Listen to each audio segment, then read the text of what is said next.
Friends, स्वागत है आपका फिर से आपके अपने चैनल स्टडी लहर में। और आज की हमारी दूसरी वीडियो है। मॉर्निंग में मैंने एक वीडियो डाली थी प्रधानमंत्री आवास योजना, ठीक है। और आज ये हमारा सेकंड वीडियो है इंदिरा गांधी शहरी रोजगार गारंटी योजना, ठीक है। देखिए, मैंने बताया था सुबह मॉर्निंग में आपको कि अब टाइम बहुत कम रह गया और हमें सिलेबस भी फटाफट से कंप्लीट करना है। तो कल परसों आपकी योजनाएं कंप्लीट हो जाएगी। उसके बाद हमारे जो 3 अध्याय रह रखे उनको हम कंप्लीट करते ही फिर हम इसका MCQ जो वीडियोस है वो लेके आऊँगी। मैं खुद अपने हाथों से बनाकर आपके लिए अच्छे अच्छे क्वेश्चन लेकर आऊँगी मैं, और उन क्वेश्चन से मैं आपका कंप्लीट रिवीजन करवा दूँगी, जो भी अब तक मैंने पढ़ाया आपको वो सारा, ठीक है। तो चलिए बिना देर के आज की वीडियो स्टार्ट करते हैं। देखिए, सबसे पहली बात मैं आपको बताऊँगी कि ये जो योजना है इसको आप मोस्ट इम्पोर्टेंट कर लीजिए, क्योंकि देखिए अब तक जितने भी एग्ज़ाम हुए हैं सबसे बड़ी बात की योजना हर एग्ज़ाम में पूछी गई है। और क्योंकि हाल ही में ये योजना हाल ही के अंदर आई है, ठीक है, सितंबर 2022 के अंदर, तो सबसे इम्पोर्टेंट वैसे ही हो गई है, ठीक है। तो ये योजना बहुत इंपॉर्टेंट है आपकी। मैं मतलब इसमें बहुत कम आंकड़े लेकर आई हूँ, लेकिन जो चीज़ें मैं इस वीडियो में लेकर आई हूँ वो आपको याद होने ही चाहिए, ठीक है ना। और मुझे जहाँ तक लगता है 99% आपके क्वेश्चन यहीं से पुट होंगे, ठीक है। हो सकता है कि कुछ ज़्यादा डीपली पूछ ले तो वो अलग बात है। और मैं देखिए सारा पढ़ाने में विश्वास नहीं रखती हूँ, क्योंकि सारा पढ़ाने के बाद अगर मैं ये कहूँ कि मेरे वीडियो से आया तो क्या पढ़ाया, क्योंकि फिर सभी पढ़ा रहे हैं। आप यूट्यूब पर सर्च करेंगे तो आपको बहुत सारी क्लासें मिल जाएगी, ठीक है। लेकिन मैं बहुत ही कम मटेरियल लेकर आई हूँ, और मैं लेकर आई हूँ कि वो अच्छी क्वालिटी हो उसकी, मतलब ऐसे मटेरियल लेकर आई हूँ जहाँ से क्वेश्चन ज़्यादा पूछने की संभावना है, ठीक है। तो चलिए जल्दी से स्टार्ट करते हैं। देखिए, आज अभी हम पढ़ने वाले हैं इंदिरा गांधी शहरी रोजगार गारंटी योजना, ठीक है। सबसे पहली बात कि मैम इसकी घोषणा कब हुई, तो घोषणा पिछले साल हुई, पिछले साल के बजट में, यानी कि 2022-23 में इसकी घोषणा की गई। किसकी तर्ज पर ये जो योजना है उसकी शुरुआत हुई, तो जो मनरेगा ग्रामीण क्षेत्र में मनरेगा चलता है ना, उसके तर्ज पर इसकी शुरुआत हुई है, ठीक है। कब हुई, तो 9/9/22 मैम 9/9/22 यानी कि 9 सितंबर 2022 को इसकी शुरुआत हुई। कहाँ से हुई, तो घाट का गुणी खानिया बावड़ी से इसकी शुरुआत हुई।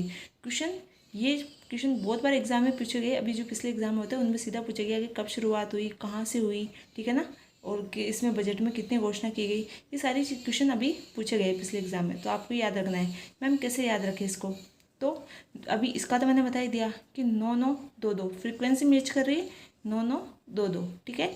तो 9/9/22 को इंदिरा गांधी शहरी रोजगार गारंटी की शुरुआत हुई। देखिए, मुख्यमंत्री ने इतनी अच्छी योजना चालू की शहरी लोगों के लिए, तो हम तो उसके गुण गाएंगे नहीं खाएंगे, हम तो उसके गुण खाएंगे। इतनी अच्छी योजना शुरुआत की उसने कि हम तो उसके गुण क्या खाएंगे। 9/9/22 हमें ये योजना दे दो, हम तो तुम्हारे गुण खाएंगे, ठीक है। तो 9/9/22 गुण खाएंगे, ठीक है। तो आपको ऐसे इसके डेट और कहाँ से शुरू हुई याद रखना है। अब मैम इसका उद्देश्य क्या है, तो देखिए ग्रामीण क्षेत्र में तो योजना चली रही है मनरेगा।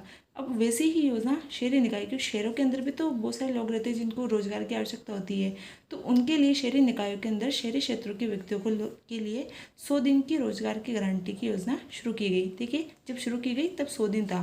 क्वेश्चन अच्छे से पढ़ के आंसर देना, हो सकता है वहाँ पर पूछ रहा हो कि प्रारंभ के समय जब प्रारंभ हुआ तो कितने दिन की गारंटी दी गई, तो 100 दिन की। वहाँ पर सीधा देखते टूट मत पड़ना कि 150 नहीं 100 तो यही नहीं 150 है, क्योंकि 150 अभी की है, ठीक है ना। प्रारंभ में कितनी थी, 100 थी। तो 2023-24 यानी कि अभी जो बजट घोषणा हुई है उसके अंदर इसको दिनों को 100 से बढ़ाकर 125 कर दिया है, ठीक है ना, ये याद रखना है। इसका नोडल विभाग कौन सा है, तो इसकी नोडल एजेंसी या नोडल विभाग जो है वो राज्य सरकार का स्वायत्त शासन विभाग है। कौन सा है, स्वायत्त शासन विभाग, ठीक है, किसका, राज्य सरकार का। देखिए, ये योजना जो है 100% राज्य सरकार की, मतलब इसमें केंद्र का कोई भी योगदान नहीं है। ये 100% किसकी है, तो राज्य सरकार के भी कौन से विभाग की, स्वायत्त शासन विभाग की है। इसकी थीम क्या है, हर हाथ को रोजगार मिले, हर हाथ को रोजगार मिले। मैं हमेशा कहती हूँ कि थीम को थोड़ा ऐसे नहीं कि बिल्कुल हल्के में ले लिया, इसको अच्छे से याद रखिएगा, क्योंकि वो जब क्वेश्चन गलत करवाने होते हैं तो कुछ भी कर सकते हैं। हर किसी को रोजगार मिले या हर एक को रोजगार मिले, ऐसे कुछ भी दे सकता है वो। तो आपको क्या याद रखना है, हर हाथ को रोजगार मिले। हमें लगता है हाँ यार ऐसा ही कुछ पढ़ा था, यही होगा, ठीक है, तो फिर हम वहाँ कन्फ्यूज़ हो जाते हैं। तो हर हाथ को रोजगार मिले, इसकी थीम है। आयु सीमा क्या है इसकी? 18 से 60 वर्ष। कैसे याद रखें मैम? देखिए 18 से कम के तो नाबालिग होते हैं, हम नाबालिगों को रोजगार देते ही नहीं है, और 60 से ऊपर के तो वृद्ध हो जाते हैं, तो हम उनको रोजगार नहीं दे सकते क्योंकि वो काम नहीं कर सकते। तो 18 से 60 के आयु वर्ग के जो व्यक्ति हैं उन्हें कोई काम दिया जाता है। इसके लिए क्या आवश्यक है कि आपका एक जन आधार कार्ड होना अनिवार्य है। नहीं है तो आपको रोजगार नहीं मिलेगा, नहीं तो आप बनवा लीजिए, ठीक है। उसके आधार पर आपको क्या दिया जाएगा? इसके तहत रोजगार दिया जाएगा। जो बजट हुआ था, घोषणा हुई थी, उसमें 800 करोड़ की इसके लिए घोषणा की गई। कितने? 800 करोड़ की, ठीक है। अब देखिए इसके अंदर जो सामग्री और पारिश्रमिक का अनुपात तय किया गया है वो कितना कितना है ये देख लेते हैं। ये भी मोस्ट इंपॉर्टेंट क्वेश्चन है, इसे भी पूछ सकते हैं, क्योंकि देखिए आपसे पूछ सकते हैं कि मतलब सत्य असत्य में दे सकते हैं कि एक सत्य है, दूसरा सत्य है, या दोनों असत्य है, दोनों सत्य है, ठीक है। तो जो सामान्य प्रकृति के कार्य होंगे उनका अनुपात रखा गया सामग्री का 25% और पारिश्रमिक रखा गया 75%।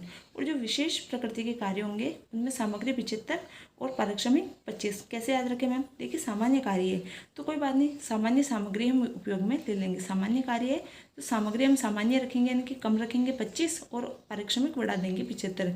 लेकिन काम विशेष है तो अच्छा होना चाहिए, तो हम सामग्री की क्वांटिटी बढ़ा देंगे।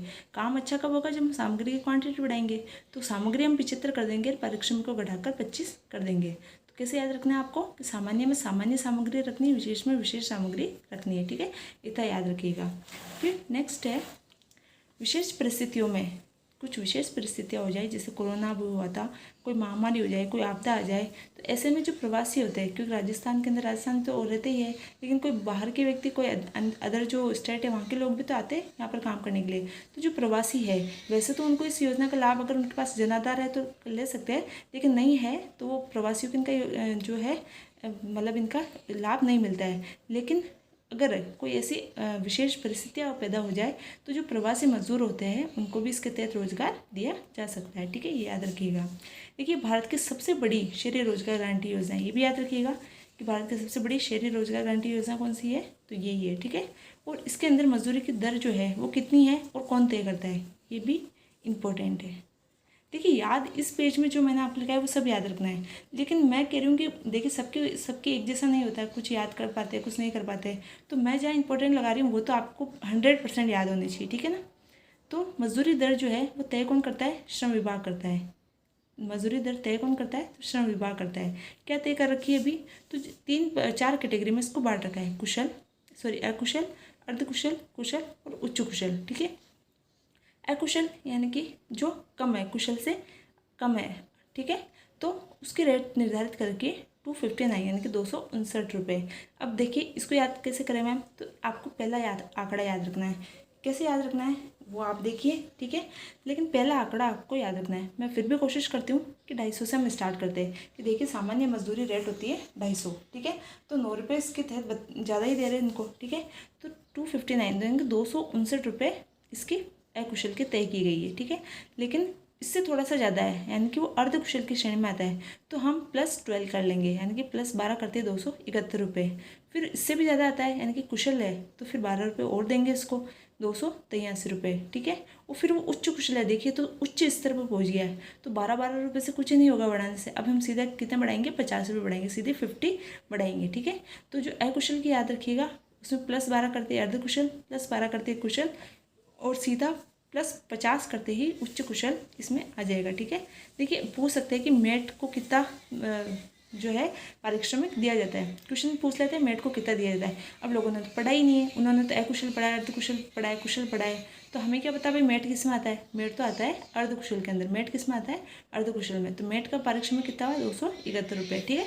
+12 और सीधा +50। आई होप आपको समझ में आ गया, याद भी हो गया होगा, ठीक है।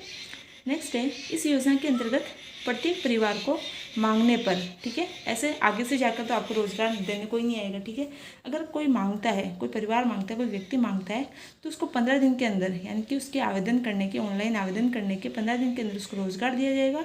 और रोजगार कंप्लीट होने पर, यानी 125 से कंप्लीट होने के 15 दिन के भीतर उसको भुगतान किया जाएगा। कैसे किया जाएगा? डीबीटी यानी कि डायरेक्ट बेनिफिट ट्रांसफ़र, यानी कि सीधे जो लाभार्थी है उसके बैंक अकाउंट में ट्रांसफ़र कर दिया जाएगा, ठीक है।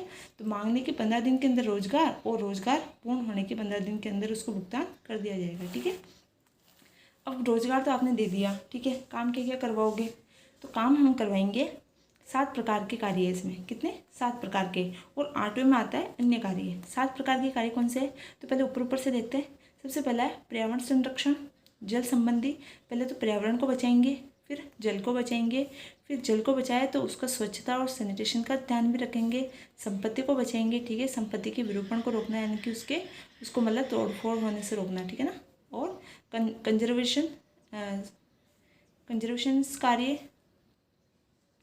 और सेवा संबंधी, ठीक है, और सेवा संबंधी कार्य। और हेरिटेज, अभी जो हेरिटेज घोषित किए गए थे ना, जो पुरातत्व स्थल होते हैं उनको भी संरक्षण किया जाएगा। और फिर आते हैं अन्य कार्य। अब देखिए अंदर क्या क्या है इनके, मतलब इनके क्या क्या कार्य करवाए जाएंगे। तो वैसे तो आप ऊपर के याद रखोगे, अंदर के अपने आप समझ में आ जाएंगे भाई कि क्या कहना चाह रहा है। अगर मैं आपको कहूँ पर्यावरण संरक्षण करना आपको, तो आप क्या सोचोगे? पेड़ पौधे लगाओगे, उनको पानी वानी पिलाओगे, उनका संरक्षण करोगे, किसी को काटने नहीं दोगे, नर्सरी तैयार करोगे, ये सब पर्यावरण संरक्षण के अंदर ही आता है। तो ये चीज़ ये कह रहा है कि उद्यान लगाना, वानिकी करना, उद्यानिकी करना, वृक्षारोपण करना, उद्यानों का संरक्षण करना, पानी देना, नर्सरी तैयार करना, कहीं पर शमशान घाट और कब्रिस्तान है उनकी साफ़ सफाई करना, ये सब किस में आएंगे? पर्यावरण संरक्षण के अंदर।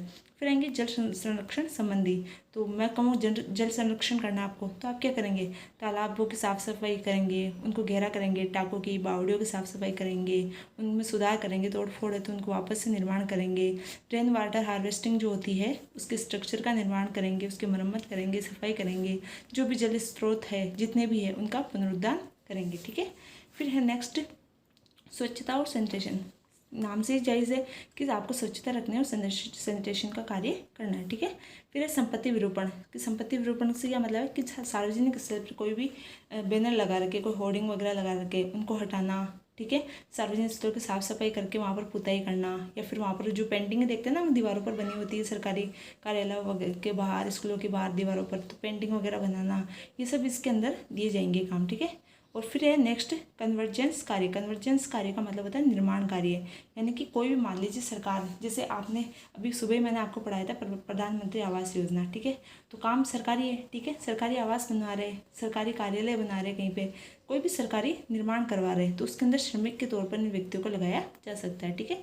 फिर सेवा संबंधी कार्य। सेवा संबंधी कार्यों का मतलब है कोई कार्यालय है, वहाँ पर किसी प्रकार की कार्य करवाने की आवश्यकता है, या फिर गौशाला वगैरह है, कांजी हाउस वगैरह होते हैं, वहाँ पर सेवा करना, ठीक है, सेवा करवाने के अंदर भी इनका काम लगाया जा सकता है। कोई भी हेरिटेज है उनका संरक्षण करना। और अन्य कार्यों में कि जो भी सार्वजनिक स्थल है, जो सार्वजनिक भूमि है उसकी सुरक्षा करना, पार्किंग के अंदर इनको लगाया जा सकता है। कोई आवारा पशु है उनको पकड़कर उनकी देखभाल करना, उनको गौशाला तक पहुंचाना, ये सभी कार्य इनके करवाए जा सकते हैं, ठीक है। फिर एक इसमें है कि इस योजना की जो मॉनिटरिंग करेगा कौन?